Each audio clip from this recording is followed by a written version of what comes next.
on Iran. ԱՄՆ նախագահ Դոնալդ Թրամփը հայտարարել է, որ Միացյալ Նահանգները երկու շաբաթով հետաձգում է Իրանի քաղաքացիական ենթակառուցվածքների վրա հնարավոր հարվածները։ Իսրայելը նույնպես համաձայնել է միանալ ԱՄՆ-ին Իրանի հետ երկշաբաթյա հրադադարի ռեժիմին, հաղորդում է CNN-ը, հողում անելով ԱՄՆ վարչակազմի անանուն բարձրաստիճան պաշտոնյային։ Տեղեկությունը հաստատել է նաև ԱՄՆ նախագահը եւ գրել. Պակիստանի վարչապետի հետ զրույցից հետո ես համաձայնել եմ երկու շաբաթով դադարեցնել Իրանի ուղղությամբ ռմբակոծություններն ու հարձակումները, սա կլինի երկկողմանի հրադադար։ Նա նաև նշել է, որ Իրանը համաձայնել է երաշխավորել Հորմուզի նեղուցում նավագնացության անվտանգությունը։ Թրամփի խոսքով Միացյալ Նահանգները Իրանից ստացել է 10 կետից բաղկացած առաջարկ, որը կարող է ծառայել որպես բանակցությունների աշխատանքային հիմք։ ԱՄՆ-ի հետ բանակցությունները կսկսվեն ուրբաթ ապրիլի 10-ին Պակիստանի մայրաքաղաք Իսլամաբադում։ Թեհրանը երկու շաբաթ է հատկացրել բանակցային ողջ գործընթացի համար, որի ընթացքում կհաստատվի հրադադար։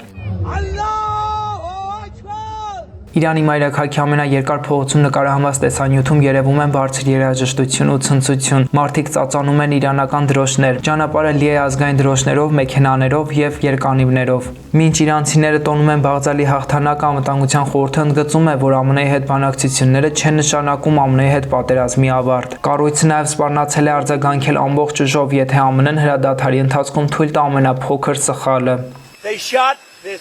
Հիշեցնենք, որ ԱՄՆ-ն սպառնացել էր Իրանին ասելով. մի ամբողջ քաղաքակրթություն կմահանա այսօր գիշեր, եթե Իրանը համաձայնության չգա Հորմուզի նեղուցը վերաբացելու վերաբերյալ։ Թեհրանն իր հերթին հայտարարել էր, որ վճռականորեն կպատասխանի, եթե Վաշինգտոնը կատարի իր սպառնալիքները։ Թրամփը հայտարարել էր, որ կհրամայի ջախջախիչ հարվածներ հասցնել Իրանի էլեկտրակայաններին եւ կամուրջներին, եթե Թեհրանը համաձայնագիր չկնքի։ They sent them into a country, and we don't want that, and that's what it's all about. Thank you.